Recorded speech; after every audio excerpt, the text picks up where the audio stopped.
Welcome to the Harshie Podcast with myself, January, and Brandon. I stole it from you today. You did. You tricked me. You opened your mouth to talk, and then I started talking first. Yep. You beat me to the punch. Well, I'm feeling, I guess, excited and ready for our topic today. Before we get started, though, let's talk about the tea of the week. The tea of the week is an updated Birth Without Fear tea of the week. Yeah. Birth Without Fear tea. Updated Birth Without Fear t-shirt and hoodie. Yes. Options, support, respect. Yes. It's a little bit new spin on our old Birth Without Fear shirt that was actually a really popular shirt. Yeah, so options, support, respect is something that I've said for a long time in the Birth Without Fear space. And it stems from a quote that I guess one of the quotes that has definitely been shared the most of mine, which is the baby deer birth quote, where I don't care what kind of birth you have, if it's this, that, epidural, cesarean, alone in the woods next to baby deer, but I care that you were supported and that you had options and you were respected, basically, in a nutshell. And so when we were making t-shirts back in the day on probably our first run, this is the fourth, but on our first run, it's way too long for a t-shirt. And so when we were all brainstorming about it, we broke it down to the meat and potatoes, which was option, support, respect. That's what so many people who are disappointed in the birth experience, at least one of those is lacking. And I also feel like all three of those things are really fucking easy to provide. And so I just, boom, option, support, respect. And then underneath it in smaller letters is Birth Without Fear. So it's a great shirt for anyone to wear, but especially care providers, doulas, birth support, childbirth educators, anyone that is holding space for somebody in pregnancy, birth, and postpartum as well. So, but I like what Brandon designed it. He designed it this time, and I like the font you chose and the colors you chose and everything. And so it's great. There's just 100 available, and they're only available until Monday at midnight. So if you want one, just go to the links in our bio or in the show notes and grab one. Yes, indeed. All right. Go follow Shitty Shippers follow the link in that bio. You know, it was too good not to create an Instagram, Shitty Shippers. It was, yes. You want to talk about owning a fault. Yes. I mean, I think this might be the most fun and epic way I've ever owned a fault of mine. It's a Shitty Shippers. So good. It's something we are not very good at, is shipping. No, it's good. But there's a lot of quotes like this, and I don't know who I'd be quoting, so excuse me for not knowing who originally said something like this. But once you own your flaws, people can't use them against you. Essentially. Which is a perfect segue into our topic today, which is boundaries during the holidays. So I know that many of you, like me, have had to set boundaries with family and friends over the course of your life, especially those of you that are parents. For me, my boundaries went way high once I had kids, and it's sad when I think this and say this, but like as if I wasn't enough, but I didn't do it for myself. But once I had kids, that mama bear instincts and whatnot kicked in. And so I definitely had to remove some people from our lives and my life and our space and not have them around our children if I truly wanted to raise my children without the trauma I had in my life and without the negative family generational cycles. If you want it to be different, you have to do things different. And when you do things very, very different, the pushback from people who do not want to do things different or who do not have self-awareness, who are not on a journey of growth, is very, very difficult. And I recently shared boundaries are self-care. Boundaries are self-care. Boundaries. We see it everywhere. And something that's not talked about is the in-between space that is really fucking lonely. Because when you have to set boundaries with, especially family, you might find yourself in a position of being alone and walking a path that not many other people around you are walking. And that path is very lonely at times. And then at other times it's not, because you find your people. And then you might find a time where those friendships, they play their part in that season and you're kind of alone on that path again. And setting boundaries also takes intense self-awareness on your part, because you have to look at yourself, right? You have to look at, how am I handling these situations? Am I adding to the drama? Am I putting fuel on the fire? Am I causing issues? But then if you deal with a family who is very, very efficient at gaslighting, then you start to doubt yourself. And so you end up walking through these times of, it's like a fog. Like you're like not quite sure. Like, I know that these are boundaries I should be setting, but I love these people, or I care about these people, or I should care about these people because of my family. But you come to a realization that you control no one but you. So you can work on yourself. You can become more self-aware. You can drop your ego and your walls, and you can do your own healing. And that's all very, very important. And then you have to get to the point where you will no longer allow anyone, including yourself, gaslight you. And you have to stand strong in your convictions of, I remember my why, and I remember why this is so important that I walk this path, even when it's really fucking barren and lonely.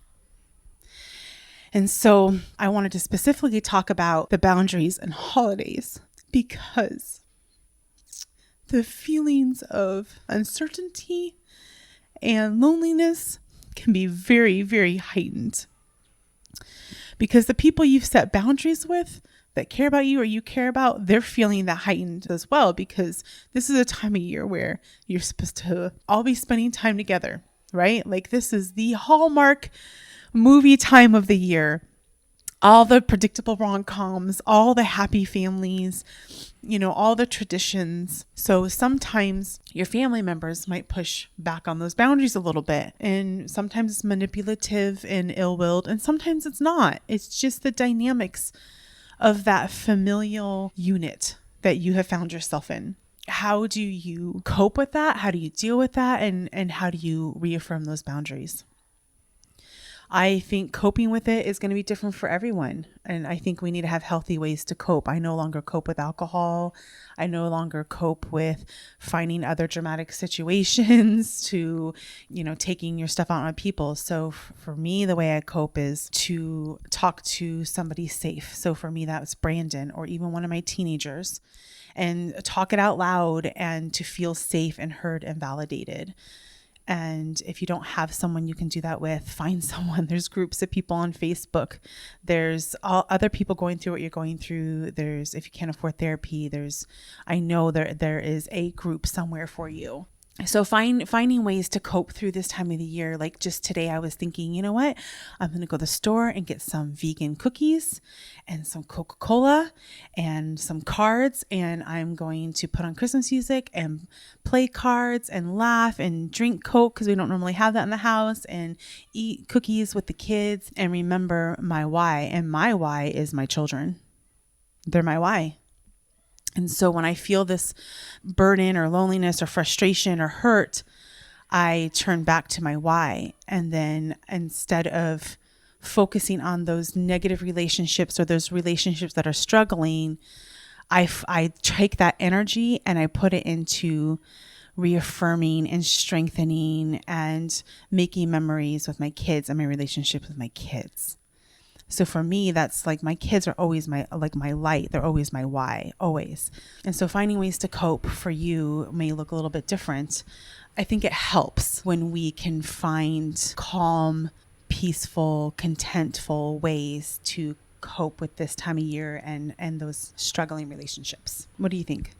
I agree. I think setting boundaries is like trying to balance on a tightrope sometimes. Because it's like, you don't want to be a jerk. These are your friends and family. You want to be there for them. You want them to be there for you. Mm-hmm. You want to have a good relationship. But then if you have toxic family members and you have to set boundaries and say, hey, look, if you do this one more time, you and I are not talking anymore, or at least for a while. That's painful as well. And then in our experiences, we're always proven wrong 100% of the time. So we have to set up the boundary, and it's painful. Because on one hand, you feel like, well, I need to do this to protect my well-being. But then on the other hand, you also feel like, oh, man, maybe I am being kind of a dick. Maybe I'm not being the kind of person I really want to be or thought I was. But that right there shows self-awareness. True. That right there, we have to remember that when we're thinking that, that means we actually are self-aware and we are looking at this from many angles, True. not just our own inner child traumatic triggered angles. Like we're looking at it from all angles, and questioning ourselves can be healthy up to an extent. If more people did that, that would be great actually, right? So Yeah. if you're doing that, that means that you are being self-aware and you are asking yourself, hey, like, is this me or is this something that I really need to stand my ground on? I think that is important to point out. Yeah, and maybe it's one of those things where you don't cut the person out of your life permanently. To a lot of people, that's not feasible. But Although I feel like I'm a pro at that, but that's a if different someone story. shows you enough times that they're going to keep repeating a certain behavior, then you do have to take some certain actions. Right, I right. have a family member that has done this to me repeatedly through the years, and I finally said enough, and we're done. And I don't feel bad about it, and it's protecting me and my family. So I think a good way to put that in perspective is once you realize that you control nobody but you, Yep. sometimes the only or the best course of action then is to remove yourself from the situation or the people or whatever it is. Mm-hmm. Sometimes that's our power lies in how we react or don't react. So sometimes the most powerful thing we can do is to not react or remove ourselves from a situation if we can. I agree. Reaffirming boundaries is I haven't had needed. to do that in the last few years, but I had to this year, and it's been very painful and very, very frustrating. Mm-hmm. And the boundaries that I have were not being respected. I was being asked to compromise in ways that I'm not willing to compromise. I've spent 16 years raising my children without the same cycles and trauma and bullshit that I was raised with. And I'm not going to fuck that up now. Right? So I've been asked to compromise on that. I've been made to be the bad guy, of course. And there's been a lot of gossip and slander and all sorts of things that I've been dealing with this year. And no one stops to think about how painful that is and how hurtful that is. And that's really, really difficult. Again, that's really difficult, very hurtful. It can be very, very lonely. And so I found myself in a position of being questioned on everything. And I held my ground. Like, this has not changed. So why would you think it would change now? Because these other people have not changed. So why would I put myself or my children in a position to be around that kind of behavior or that kind of toxic mentality, attitude, and environment? I'm not. Now, after reaffirming those boundaries, which I needed to do and I did, it does not mean I didn't get off the phone or walk away from these situations in the last few weeks feeling completely devastated, crying, upset, and questioning myself. And that, again, is the part that's not talked about or that's not seen. It may very well hurt. You may very well question yourself. But again, go back to your why you're setting these boundaries, and which relationships can you put your energy into instead of focusing on which relationships are not working out, right? Yeah, absolutely. So find healthy ways for you to cope and feel safe and happy and loved. Reaffirm those boundaries. Reaffirm them. Remember your why. Remember your why. That is what's going to help get you through those seasons of walking this path essentially alone when it feels that way. And if you publish a book and a family member doesn't know the name of your book, they have proven how they feel about you. Yes. Yes. I did not have the kind of familiar support that you would think I would have had with the journey of my book and becoming an author from the people that I would have wanted it the most from. And that's very heartbreaking. So what can people do once they've set boundaries to help themselves get through the initial difficulties that you feel when you do have to set boundaries with people that are supposed to be close to you or relatives or what have you? Well, you have to fucking own it. Yeah. You have to fucking own it. Good point. You really do. And something that I've realized is that people are constantly pulling me in many directions and away from my light and away from my power. And I have spent almost 41 years taking my power back and stepping back into my power and stepping back into my light. And it's exhausting. It really actually is exhausting. And so I think everything's two-sided or multifaceted, actually, so you could do a lot of things. But for me, it's own it, take my power back, and then have a lot of fucking fun.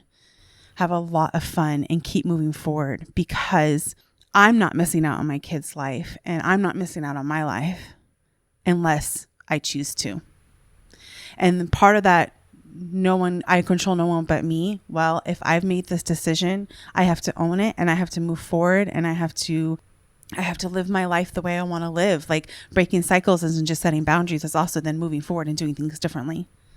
And so moving forward and doing things differently is what you can do. And maybe that's how you take your power back, is every time you do something different, every time you notice something different in how your kids act or react, every time you react or act differently with your children or your family, your partner, whatever it is, that's a little bit of you taking your power back and finding yourself and your normal and your own little slice version of peace and happiness. And some days you'll feel really happy about it all. Some days you'll feel really peaceful about it all. And other days you feel really sad about it all. And on those days, you're just really grateful for vegan ice cream and binge watching on Netflix.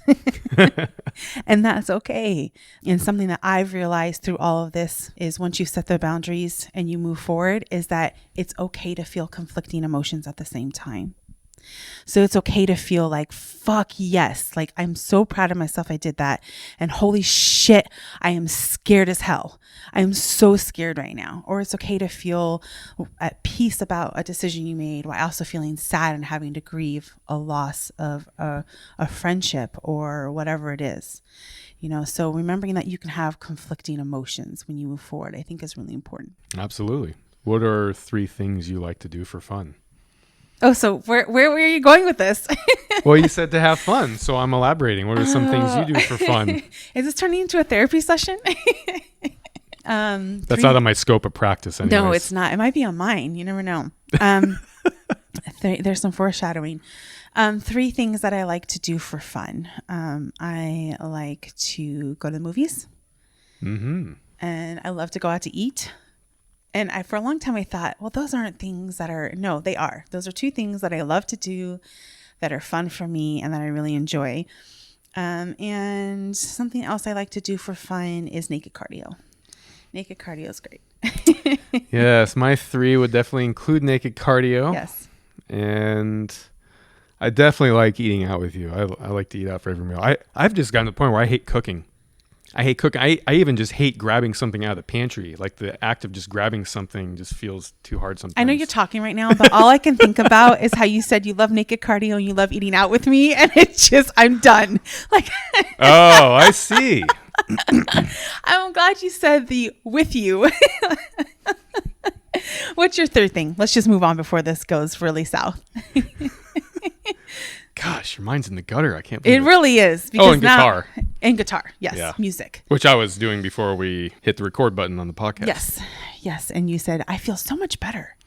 Yeah, well, I was having a bit of an irritable morning for a little bit. And you said, what's something we can do for fun? And I thought about it and came up here and play guitar.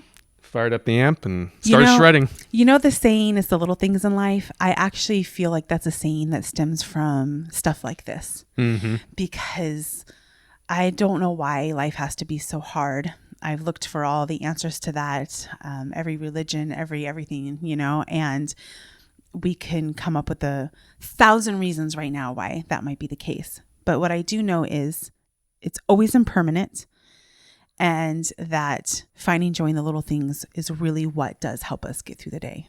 Absolutely. So if you're finding yourself going through a frustrating holiday season for whatever reason, or, worried about money that your kids don't want, they just want you. They just want time. Go load up at the dollar store and then have a fucking blast on Christmas or whatever it is you celebrate this year.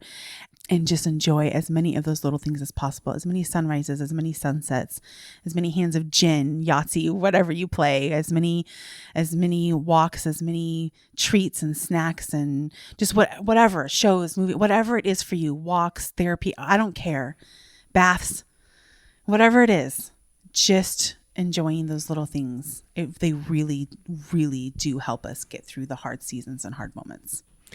We've been getting a belated monsoon. We have in Arizona. Week. Yeah. And if any of you are in Arizona, it's been really cool. I feel like I love monsoon season in Arizona. It's just awesome. The sky is like nothing else. And I feel like we totally got shorted this season. And so We had like 2 storms. it's true. And You were out of town for both of them. Thank you very much for reminding me. I was super bummed.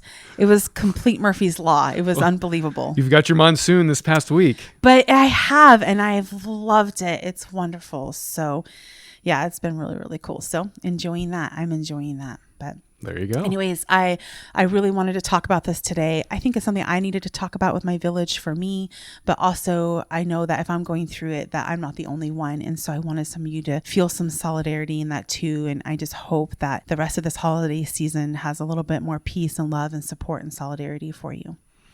It's about options, support, and respect. All If around. people are not treating you the way you want to be treated, you give them the options that are best for you. And if they're not supporting you or respecting you, then you've given them the options. It's time to follow through. And then you can follow through by going to Shitty Shippers on Instagram at Shitty Shippers. Click on the link in bio and get your options, support, respect shirt. I have to give you 5 stars for that. That was amazing. That was the most epic circle back I have ever seen in my life. It's good ROI, huh? Yes. I'm impressed. All right. Until next time, you guys. Adios. Love ya.